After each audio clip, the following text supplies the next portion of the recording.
going to look at how to use watercolours to create the impression of a sky today. So the first thing you're going to need to do with your water and a clean brush is to wet your paper. So I've just drawn out a rectangle here and I'm just going to add water to that now.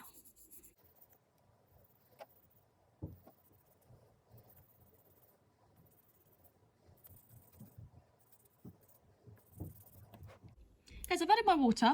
I don't want to add too much, I don't want to end up with holes in the paper. And what I've done here is I've just removed a piece of paper from the book that I was using, just to make sure that that water doesn't then seep through to the other pages. So now I'm going to take my brush, wet it slightly, and I'm going to go in with a little bit of the French ultramarine colour, just this one here. And I'm going to start building up some colour. Now we know that skies aren't just blue. They're various different shades. I'm going to go in with a little bit of blue at the top, and what you'll notice is once you put it in, you'll see that paint start to take shape, and all you want to do with your brush is sort of slightly move it across the page.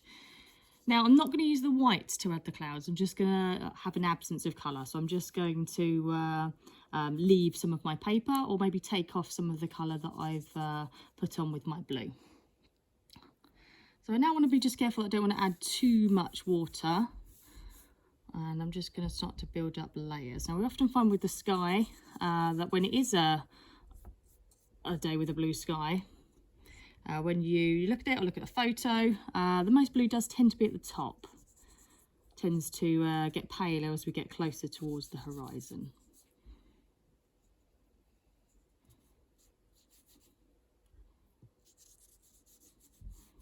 I do want to leave some parts blank. I'm not going to do the stereotypical fluffy clouds. I'm just going to give impression of sort of wispy clouds on this one. You can sort of get the sense of the sort of fluffiness with the gaps that I've left.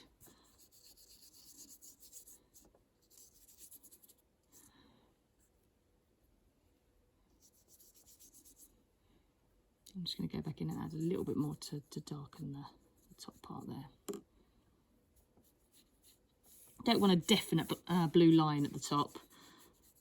It's not going to look realistic.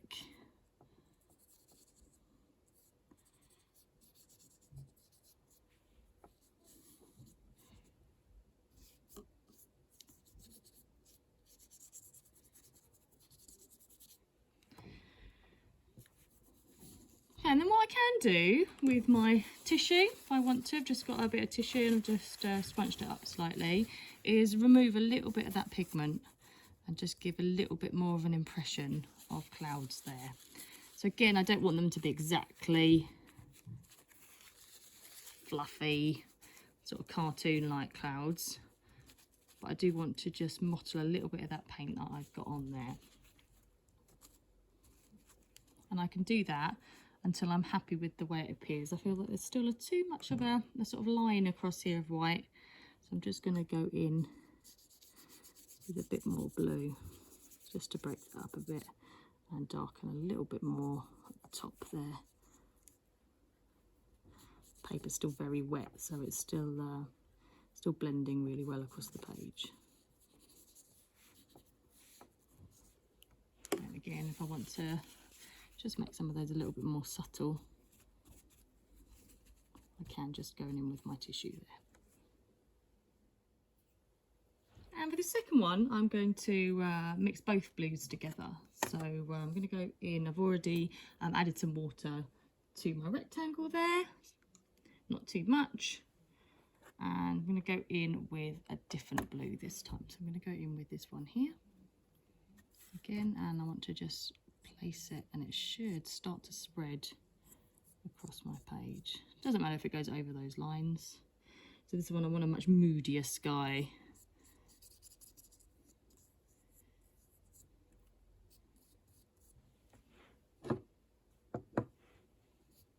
Spread those out a little bit.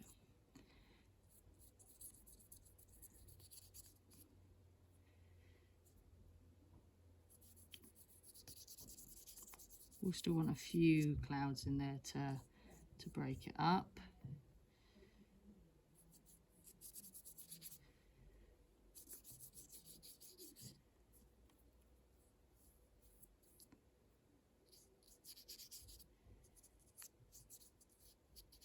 So at this stage I'm not working from any pictures in particular, I'm just experimenting with blending.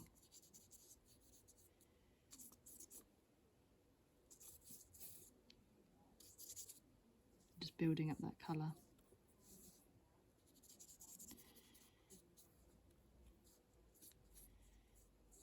I'm going to go in with a little bit darker. I'm going to go in with this brown here. Don't want to use the black. I think it's going to be too harsh against the other shades that I've got there, but I do want it to be a little bit darker, a little bit moodier around that, a bit more of a stormy sky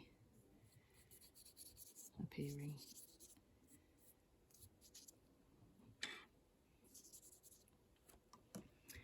And again, I can just go in with my tissue, which I'm just going to scrunch up.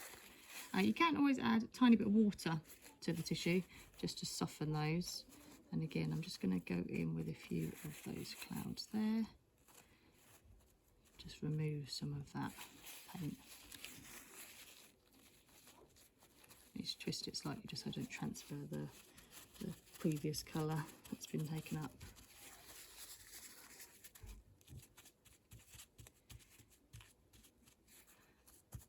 And just soften some of those blended colours in my sky.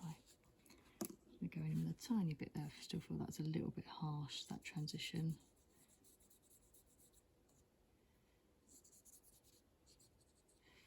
And you can just keep building it up. You might find that you need to wait for it to dry off a bit before you add too much more. And just build up the different layers of colour.